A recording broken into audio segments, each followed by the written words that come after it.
What's up, y'all? It's your girl Niche with Embrace Ron Lil Cut. Y'all already know I'm finna drop another informational video on y'all.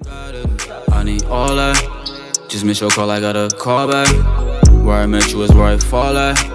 You need a touch, so let me show you where I fall. I wanted to know the oils and moisturizers to use on my clients as far as getting their locks or just having a natural hairstyle, and they wanted to do certain things day to day and it wasn't working for them. So, I went and did my research. I tried a few things on myself. Mind you, I do have kids, so I do have a couple of models that I can, I'm going to throw up in here as the time goes with this video. But today I'm going to be talking about 3C and 4C hair. Almost the same, but 3C is curly type and 4C is the coily type.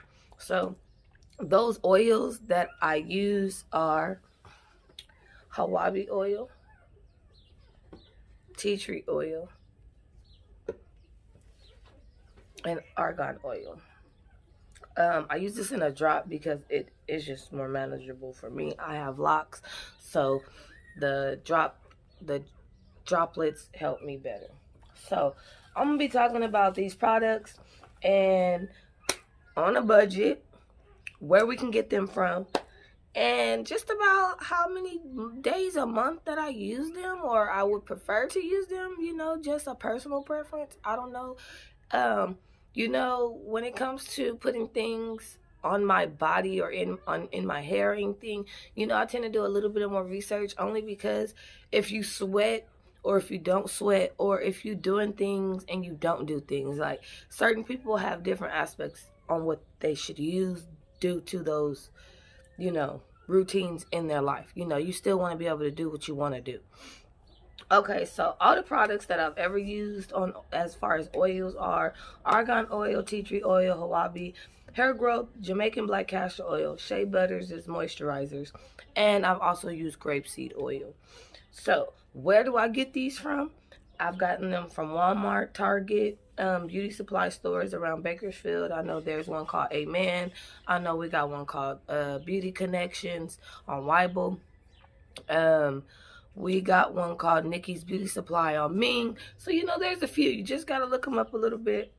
And some of these oils, like, I don't have none with me right now, but they do have a tea tree oil at the Dollar General or Family Dollar. They do have Hawabi oil, argan oil. I found argan oil at like a Albertsons or even a CVS. I found argan oil, but it just depends on where you're looking or what do you have around you in order to get these products.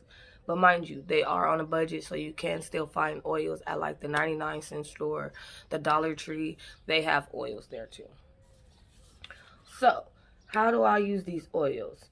Throughout the month's time, do you oil or moisturize your locks or your natural hair? So throughout a month, how often do you moisturize your hair? So say you're going to get and your hair is free and you're going to get a service. Are you greasing your scalp as you getting that service? Are they putting the proteins and the vitamins back into your hair from the service that you've received? So now that you've washed and conditioned your hair, are they putting back what they just took out?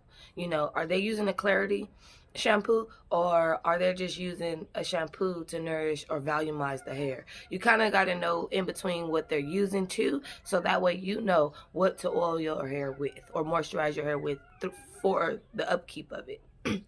A lot of stylists is not going to ask you, can you keep this style up for the next 3 weeks? Are you going to be able to maintain this style? Are you going to be okay with how you have to fix or how you have to do certain things for this style to stay the look that you need? So I do have some notes here.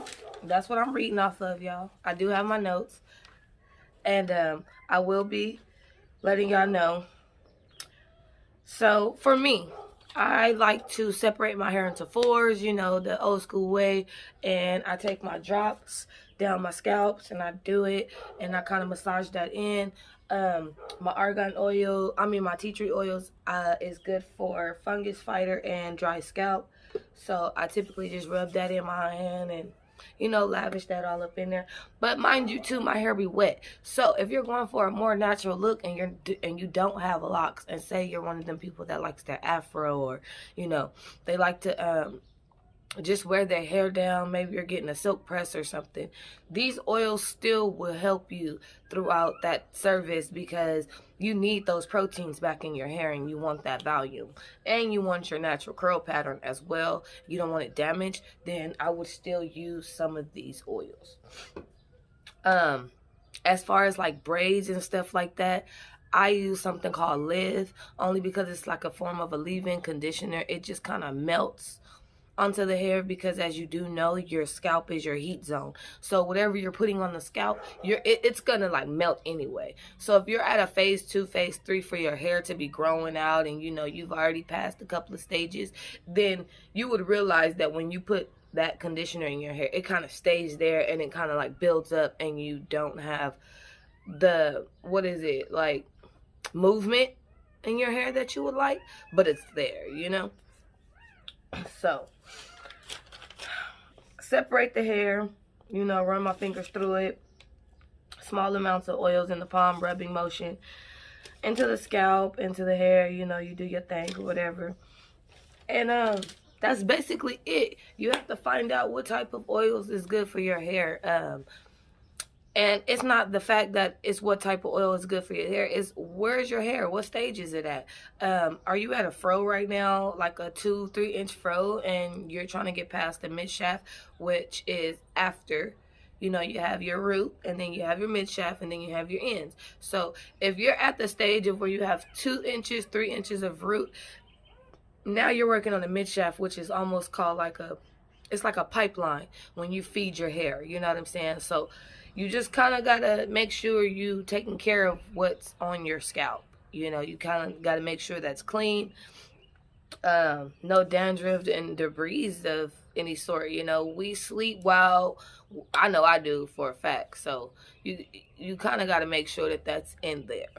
And that is for 3C and 4C type of hair. Again, if you have not noticed, I have probably like a 4C type of hair. You know, it's really thick and coarse a little bit. And I need to retighten. It's about that time. But I saved my hair to be like this so y'all can see what I'm talking about. This is thick hair. So the 3C is going to still, it's a tight coil, but it's more flexible. You know, it's more softer. That doesn't mean anything penetrates different. It doesn't mean that you can feed your hair different. It doesn't mean any of that. You make sure that you wash and condition your hair, and if you blow dry your hair, put those oils back into it. Make sure that, you know, you're conditioning your hair right and rinsing that stuff out, because you will get a buildup on your scalp. I say that to say this. Remember that your scalp is a heat zone. So whatever you're going to put on your scalp, it's going to melt anyway. If it cannot get past the mid shaft, it's going to be called buildup, you know? So just do your research. Make sure you look it up. Some of these oils are antifungal, dry, itchy scalp, vitamin E, proteins. These oils are really good for skin, almost like a heat protectant. So, you know, contain fatty acids. Like, you have to make sure you're doing your thing. So if you have not already subscribed to this channel, please do so. And if you wanted to ask me anything, any comments, questions, or concerns, please hit your girl up at Embrace Natural. I am here for y'all. Just know this is just another informational video. And if you have anything else to add, please hit your girl up. This is Niche with Embrace, raw and a little cut. So y'all already know. You got it. I need all that. Just miss your call, I got a call back. Where I met you is where I fall at. You need a touch, so let me show you where I ball at.